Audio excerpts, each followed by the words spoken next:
number of the day, or today's number of the day, $25 million. $25 million is the amount of money that a group of black banks are going to lend to Major League Soccer. Great advancement. But we'll get back to that later on today in today's broadcast. All right.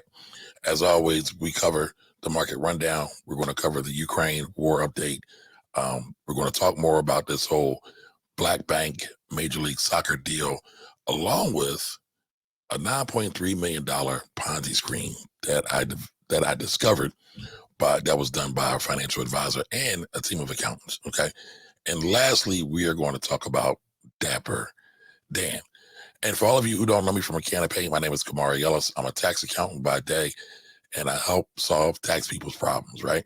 But this channel is all about financial education, taxes, stocks, business, economics, any of that, in hopes of everybody who watches this is able to increase their financial IQs. Welcome to the Finance Rebel Show.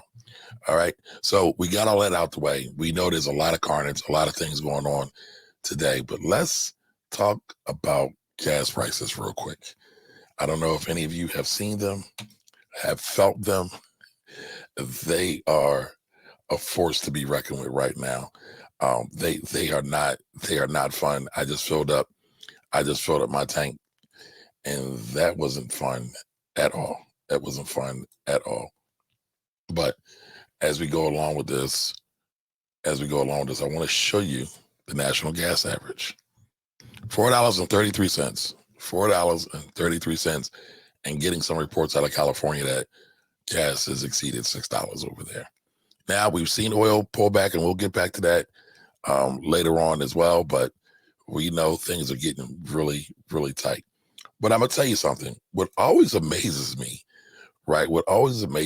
is how no matter what the time is, no matter how hard things is, people, the internet, always find a way to make fun of the situation. Today we're going to see what it sounds like if Migos made a song about the gas prices, because they're out of control. First we need a flute. Next, bring in the drums. Next up, the lyrics. Gas, look at the price of gas. Too expensive, so I won't even smash. This gas is costing us racks. We stay home, we taking some naps. Next we need the ad-libs. Woo! Miko! Smash! Hey! Mama! Last but not least, gas is getting expensive. Let's hear it. Miko! Gas. Look at the price of gas. Gas. Too expensive, so I won't even stress. I look at the price of gas. Fill up my tank, but it won't even last. Yes, sir. The gas is costing us racks. We stay home, we taking some naps. I'm always amazed by the internets. The internets never lose. The internets are undefeated. So that was a little bit of fun right there from Justin Bernardinez. Guy's a genius. He came up with that, and he actually sounds like Migos a little bit. Now, if you don't know who Migos is, just look them up. Or ask your kids about them. But all right, as we continue along, as with our regularly programmed show, right? The S&P 500 closed the day at 4204. Seen a little bit of pullback this week, right? This week, the S&P was down 2.88%. Might as well say 3%. The S&P was down 3%. All right, week to date for the last 5 days, S&P's been down. Now, year to date, S&P still in the red, down 11.79%. Might as well say 12%. It's down. It's hurting. Everything is hurting because of Ukraine, and Russia. So that's going to continue to be an issue. All right. As we go along, and my computer's moving a little bit slow, crude actually pulled back. Crude prices pulled back. We saw them north of at one point over $130. They are now at 109.23. Now at 109.23, still killing it though in terms of crushing the pocketbooks and wallets, putting upward pressure on gasoline. This week, crude oil fell by 5%. All right, still up year to date 45% though. Still up year to date 45%. So that's going to be tight for a lot of folks.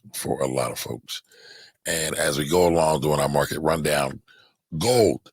We saw gold yesterday. Reported on gold. Gold was above 2,000. Now it is below that. 1992. Gold down 1992. That's what it closed at. Now, over the week, gold only moved up about 1%, little under 1%. So things are still crazy in Russia. Things have not really smoothed out much. So I'm expecting gold. Probably it's taking a little rest right now. I'm expecting it to head back above that $2,000 level at some point. All right. And also Bitcoin. Bitcoin, again, all my stuff is running slow today. Bitcoin closed at 39,169. Again, 39,169, down about a little under a quarter, or a little under 0.75% year to date. I'm messing that up. Bitcoin is down 0.75% for the week. For the last 5 days. All right. Year to date, Bitcoin is down 15%. All right. So that's been down. Everything's been down. Gold's down this week. Bitcoin's down this week. Stocks are down this week. Oil's down just a little bit this week. Not by much. Not by much. Now, I wanted to talk about a couple things real quick before we get into our big stories of the day, because we always have to do our Ukraine Russia update. Sadly. So President Biden is talking about taking away Russia's most favored nation status, which is basically a trading designation, which with everything that's going on, that still hasn't been taken off the table yet, because they've been hoping that there's some ways to get around this in terms of the war that's going on. But now they're at that stage where they're like, there's almost no point in no return. So we won't have any of your products, any Russian products whatsoever, seafood, liquor, the oil, all of it taken off the table. And it's really hard to get back from most favorite nation status as well. So everything's a process, right? There's a process to get off the list, right? There's a process to get back on the list. And all of that is going to hurt Russia, right? Because about 50% of the world economy is lining up against them. But it's going to hurt the U.S. too. And it's going to hurt some other European nations and Asian nations as well, right? There's roughly over 100,000 people that have joined the volunteer forces in the Ukraine. So they're not playing. They're there to defend their country. They're not necessarily going to lay down and take this Russian invasion easily. All right. And Congress has approved $13.6 billion in aid for Russia. That measure was just signed, or not signed yet, just sent to the president. So $13.6 billion in aid for Russia. It's part of a bigger $1.5 trillion budget package that's going to Joe Biden. And that's expected to be signed because it was approved by House of Representatives and the Senate. So expect that to be coming down the pike really, really soon. Now, again, with all of this bad news, we have some good news today, right? I am really excited to talk about this MLS, or Major League Soccer deal that panned out. And so here it is, y'all. Here it is. I mean, I haven't seen anything like this, wasn't expecting anything like this. This is a sight for sore eyes when we look at it. So yesterday, the MLS, the Major League Soccer League, announced that they are doing a partnership with the National Black Bank Foundation. All right, the National Black Bank Foundation here, right? And so Major League Soccer today announced that it will leverage a historic 25 million, screen moved on me, y'all, 25 million loan partnership from a syndicate of black banks. Syndicate, just a fancy word for group, right? Just a fancy word for group. And it's making the first time any sports leagues have participated in any major commercial transactions exclusively with black banks. All right. So we're going to get through this article, or actually this is the press release from MLS, Major League Soccer, right? We're going to get through that. And then I'll talk a little bit more about it. Okay. So Major League Soccer partnership with the National Black Bank Foundation is a tangible step in the efforts to close the racial economic gap in the United States. And it's the right business decision for us, said MLS Commissioner Don Garber. As a league, we continue to increase our initiatives in support of racial justice in order to make a genuine impact. Genuine keyword there, folks. Genuine impact. Economic justice must be part of the equation.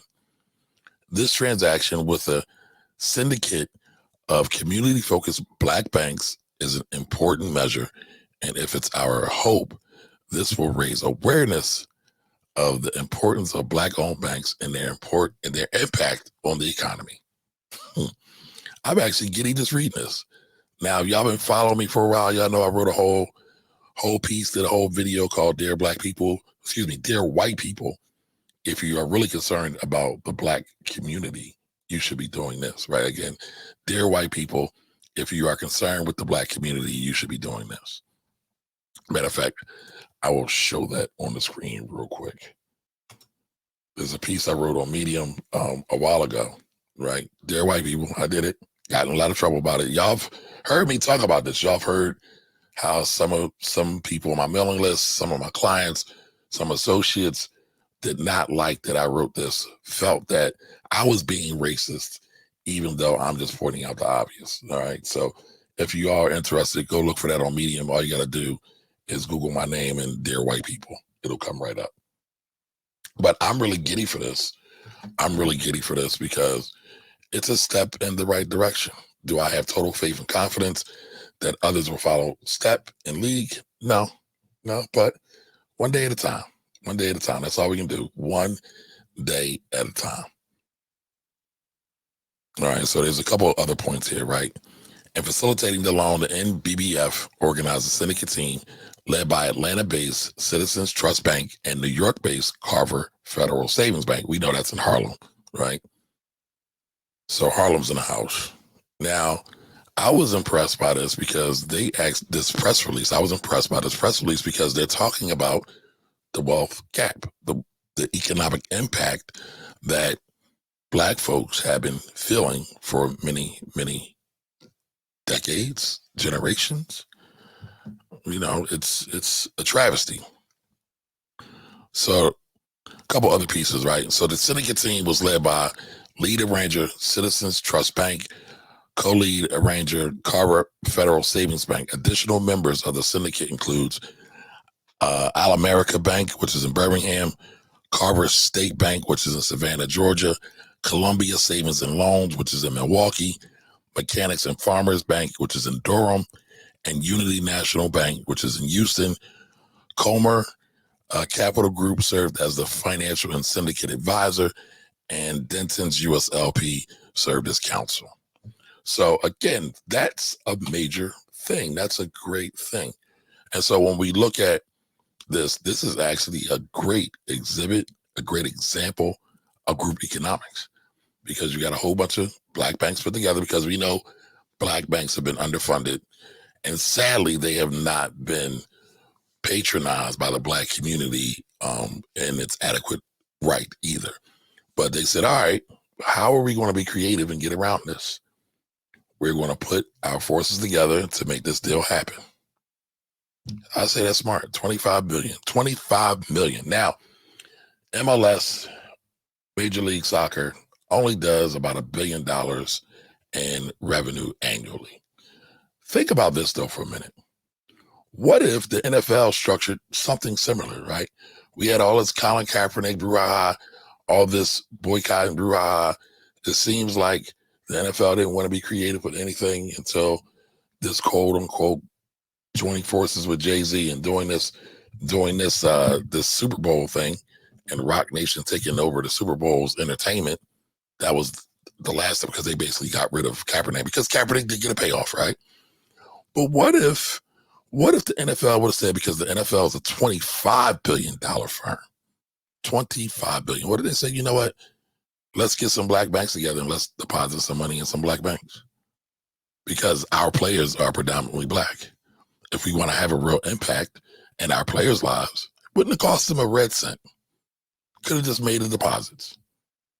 Could have been creative and said, hey, how about we use some financing from you guys at some favorite rates? It's a win-win for everybody. But sadly, a lot of times folks aren't really looking to win for everybody. They only want to be selfish for themselves. They really don't want to change the status quo. And white supremacists is white privilege does, right? They like to get their favorite status. They don't want to change anything. They don't really care about anybody else except for their profits. And so there was no incentives. So I think you got to give kudos to Major League Soccer for even taking this bold step and getting this and doing this and putting this out there. All right. So next story. Next story is $9.3 million Ponzi scheme. 9.3 million. Now, I love to talk about these schemes by these financial advisors, by these accountants, because a lot of times people like to suggest I do certain things for them, like dream up numbers. And I can't do that. Just doesn't make any sense, right? Because I don't want to wear any federally issued orange jumpsuits. I look good in orange, but I wouldn't look good in federal issued orange. So I'm cool with that. But these illustrations, these lessons show a lot of things that you should totally avoid. So let's dive into this. So I found this in Financial Advisor magazine. A former Ohio advisor faces up to 20 years for a $9.3 million Ponzi scheme.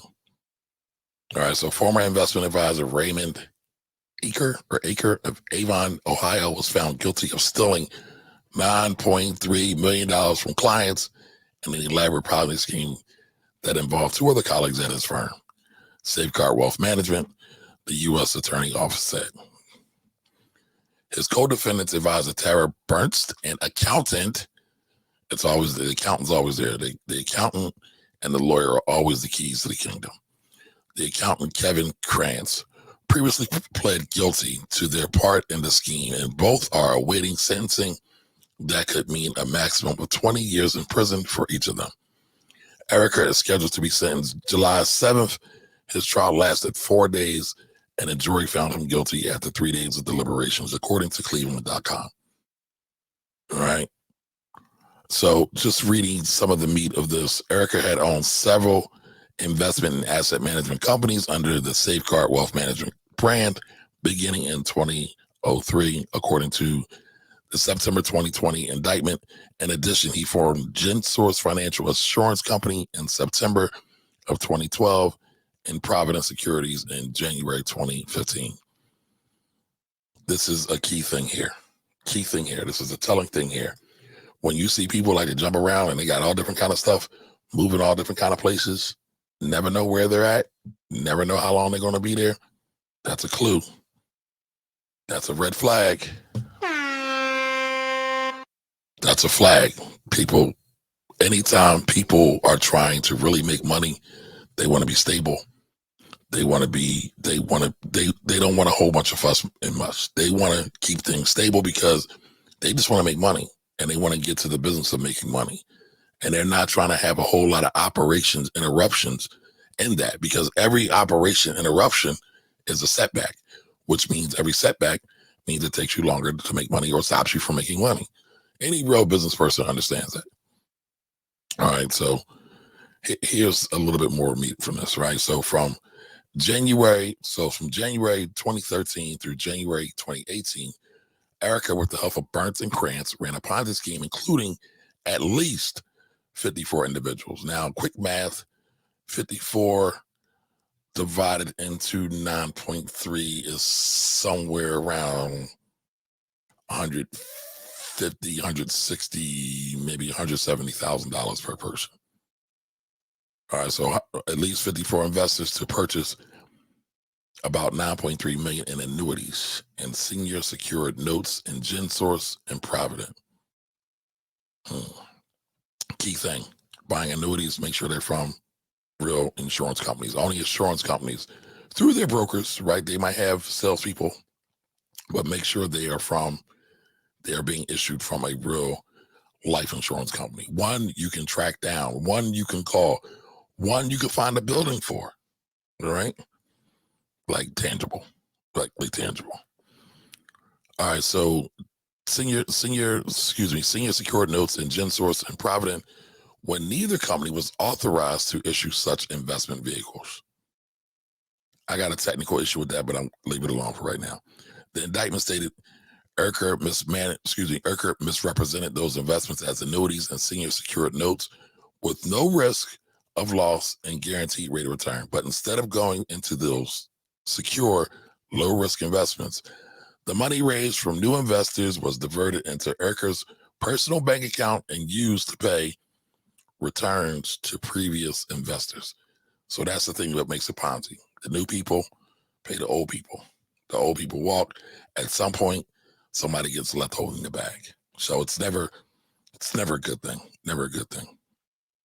All right, so to avoid detection, Urker and his co-defendants set up office fronts in Delaware and Nevada, contracted with call centers, and created false websites and account statements. By the way, pay attention to some of these folks who like to post their statements online. People are able to Photoshop those statements and make them look real. But in actuality, they're phonies, they're fakes. Keep that in mind, y'all. Everybody is out to get your wallet and pocketbook. I can't stress that to you more. All right, so they had false websites, account statements that purported to show investor account balances. It's the same script all the time. The U.S. Attorney's Office said in a statement, Urker was also convicted of making a false statement under oath. Of course he lies. Of course he lies under oath. So on October 9, 2019, while under oath in the United States Bankruptcy Court for the Northern District of Ohio, Urker stated that he disclosed to investors that he owned the companies the investors gave him money to invest in, when in fact, Urker knew the statement to be false. So again, y'all, please be on the lookout. Please be on the lookout for folks who are looking to take your money. There are a lot of credible people out there, but there are also a lot of nefarious folks who want to take your bread. Plain and simple. Plain and simple. So make sure you do your due diligence anytime you're giving anybody any money. When we're talking about investments, unless it's in a deal that you know you should never write a personal check to someone with their personal name on it. Now, there might be some exceptions, right? For example, like you got Charles Schwab. If you have to write a check out to Charles Schwab, LLC or INC, that's an exception. But this is a well-established brand. This is a well-established company that has decades of track records. No false fronts, no jumping around, no false websites, no false documentations, right? And they've been around for quite some time. Now, listen, I know accounting and some investment folks get labeled as conservative or fearful, but that's okay. You know why? Because it's better to be conservative with dealing with your money or protective of dealing with your money. Because I say your money is like your children. Do you just let anybody babysit your children? Do you just let anybody, do you let your children go over anybody's house? Don't you at least want to know whose house you want to go over? Like my 15-year-old son got invited to this party. Me and my wife were like, we don't know the parents. And I know being this new age is 2022, but I still like some of the old school things. I want to know the parents. I want to know what they like. I would like to know what the household's like. Because I don't just want to send my son over anywhere. And kids, they don't care. They don't understand. They don't have discernment. They haven't lived enough to have discernment. That's why God bless us with children, to be their stewards, to be their guardians. Same thing with your money. You should know where your money is going. You should want to know what it's like over there, right? Just like your children. You should want to know how they treat things, how normally things run, right? Because we know all families have situations, all companies might have some situations. How do they deal with that, right? All of those things matter. All of those things matter. So just keep that in mind, y'all. Just keep that in mind. I can't stress that enough. I can't stress that enough. So another great excitement today, right? Another great release today. Dapper Dan. I am a real big Dapper Dan fan. Dapper Dan did a joint venture with The Gap. I think it's wonderful. And what they did was they remixed the old school Gap college sweatshirt. No props to them, no advertisements for them, but I actually do own a lot of them. But y'all know I do like my Black-owned businesses. But for this, I'm going to be fully transparent. I used to work at The Gap many, many years ago, so I kind of started to like that sweatshirt. I like the durability of it. Dapper Dan said, hey, let's remix this. So the Dapper Dan remix of this is the DAP. So instead of the Gap, we got the DAP. Instead of the Gap, we got the DAP. So let me see here. So Vogue did a whole nice write-up on this, which I thought it was cool. Now, if you don't know who Dapper Dan is and you've been living under a rock for many, many years, Dapper Dan is a Black fashion superhero. Hails from Harlem. Now, this guy this guy basically defined fashion in the late 80s, early 90s, right? What he would do is he would remix Gucci, Fendi, Louis Vuitton in all kinds of different ways. And by the way, it was illegal. He was doing something wrong, right? But he did it so well, making jackets, hats, sweatsuits, boots, all kinds of things. He did it so well that everybody wanted it. And this is very much a black culture thing, very much a hip hop thing. So much so that the powers that be, all of those companies I just mentioned, came down on Dapper Dan, ran him out of business, sent the police, the FBI, and all the alphabet boys after him, and ran him out of business. He was broke. I mean, Dapper Dan probably has one of the best comeback stories ever. Because what happened, after all that happened, he lost a whole bunch of money, went out of business. Somehow Gucci found him again, started using some of his designs again, and he brought him back. And now he's back on top, doing deals with Gucci, The Gap, major companies. Now remember, The Gap is a almost $6 billion company.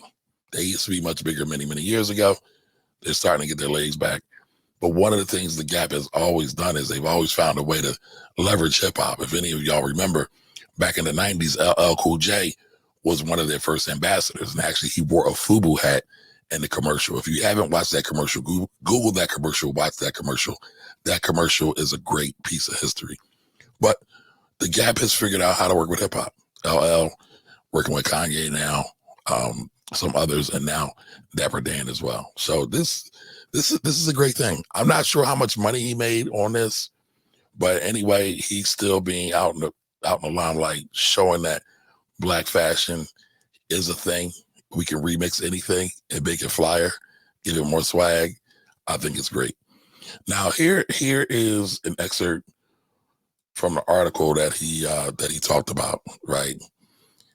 So he said, I'm a swag man, so I had to take it upscale and put on an ascot, an item that can have negative connotations. Dap wanted his sweatshirt to represent elevated style.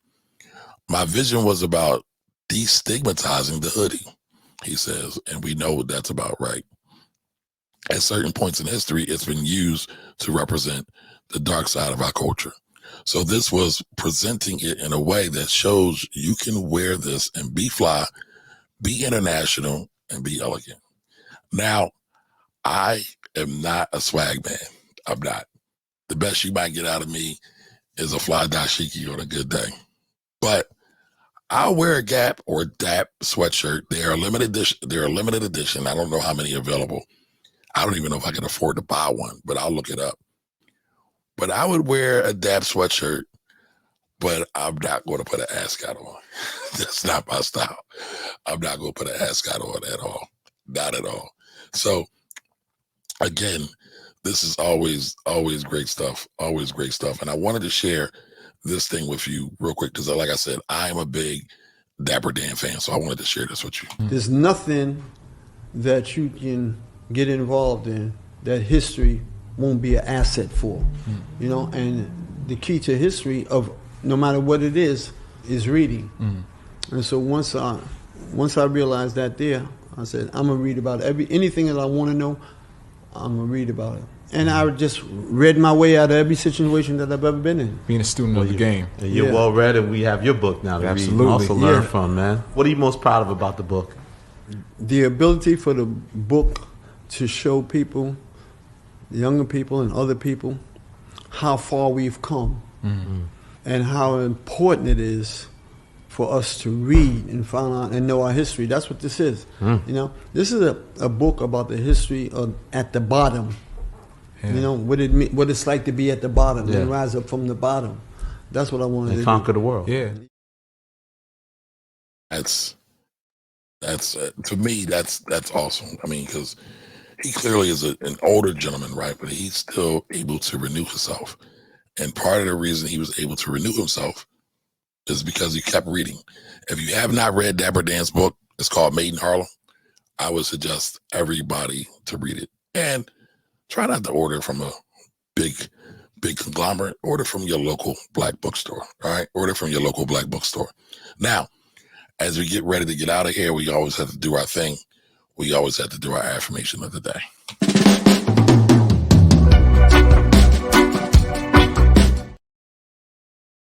So, I forgive myself and let go of my mistakes. I forgive myself and let go of my mistakes. So many people don't let go. So, right, remember to forgive yourself and let go of your mistakes. History is great. The past is important. You want to learn from those mistakes. Never let it block or impede your future, though. You can always redesign yourself. All right. So that's it for tonight, y'all. I appreciate you all being here. Thank you for joining me. I'm always humbled when you all are here today. We covered the market rundown, Russia, Ukraine, the MLS partnering with black banks getting 25 million in loans. Great innovation right there. We covered Ponzi schemes, what you should be looking for in Ponzi schemes with that $9.3 million Ponzi scheme. And Dapper Dan. Dapper Dan is back working with the Gap, working with a $1 billion brand. All right. So again, I always appreciate all of you. Please always stay humble, right? Excuse me. I'm always humbled by your presence. Let me always stay humble. Continue to be great. Always be loved and always seek the light. I'll see y'all next time. I'll be back on Monday. Later, y'all.